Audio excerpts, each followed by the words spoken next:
বিরিয়ানির সাথে চিকেন চাপ একটা দারুণ কম্বিনেশন। তার সাথে যদি পোলাওয়ের সাথেও খাওয়া যায় আর নানের সাথেও খাওয়া যায়, জমে যায়। তাহলে চলো আজকে চিকেন চাপের রেসিপিটা তোমাদের সাথে শেয়ার করি।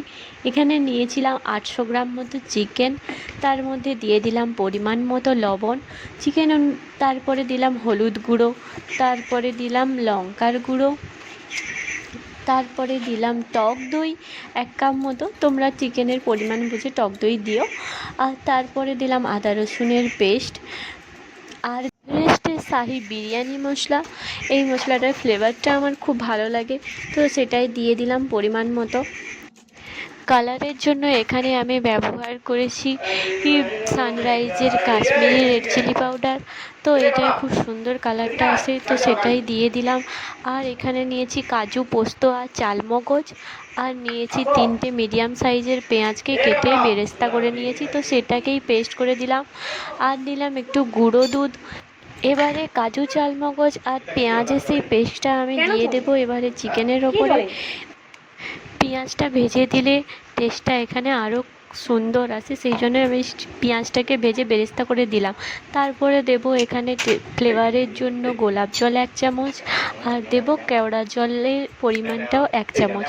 তো এখানে ওই সব দিয়ে আর দিয়ে দেব এখানে সাদা তেল। তো সাদা তেলটা আমি দিতে ভুলে গেছিলাম, তারপরে দিলাম যে সাদা তেল। তোমরা এখানে চাইলে ঘিও ব্যবহার করতে পারো।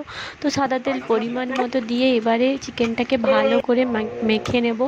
তারপরে এখানে 30 মিনিটের মতো আমি রেস্টে রেখে দেবো, যাতে ফ্লেভার আর মশলাগুলো ভালোভাবে চিকেনের মধ্যে ঢুকে যায়।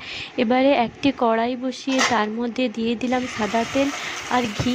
তো তার মধ্যে এবারে চিকেনগুলো একে একে দিয়ে দেবো মশলা থেকে, কিন্তু মশলাটা দেবো না, চিকেনটা হালকা মতো আমি ভেজে নেব, তারপরে আমি দেবো। যেহেতু আমার কড়াইটা ছোট ছিল, একবারে সব চিকেনগুলো ধরছিল না, তো প্রথমবারে আমি কয়েকটা চিকেন দিয়ে মিডিয়াম টু লো ফ্লেমে রেখে কিছুক্ষণ আমি রান্না করে নিয়েছিলাম।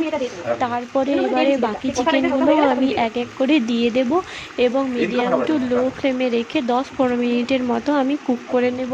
এবার তোমরা বুঝতেই পারবে যে চিকেনটা হালকা করে কষানো হচ্ছে। তো এইভাবে তোমরা চিকেনটা কষাতে থাকবে এবং চিকেন থেকে যখন দেখবে যে তেল ছেড়ে গেছে, তখন বুঝতে পারবে যে কষানো হয়ে গেছে। তো মাঝে মধ্যে আমি একটু কষানোর মাঝখানে নাড়িয়ে চাড়িয়ে দিলাম, যাতে না মশলাটা নিচের দিকে লেগে যায়। তো দেখো এবারে আমার এখানে চিকেনটা হয়ে গেছে।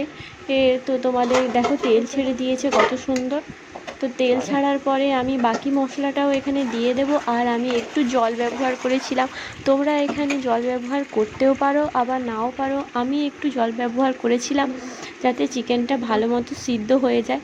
চিকেনের পিসগুলো যেহেতু বড় ছিল আর সিদ্ধ হতেও একটু টাইম লাগছিল, কিন্তু টাইমটা ছিল না, সেই জন্য আমি একটু হালকা করে জল দিয়ে নিয়েছিলাম। এবারে দেখো জলটা দিয়ে আমি নাড়িয়ে চাড়িয়ে নিয়ে 15 মিনিটের মতো আমি ঢাকা দিয়ে রেখেছিলাম। তারপরে দেখো আমার চিকেনটা একদমও রেডি হয়ে গেছে।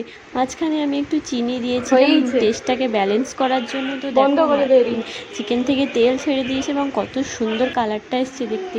দেখো আমি এবার নামিয়ে দিয়েছি। এবার পোলাওয়ের সাথে চিকেন চাপের রেসিপিটা কেমন লাগলো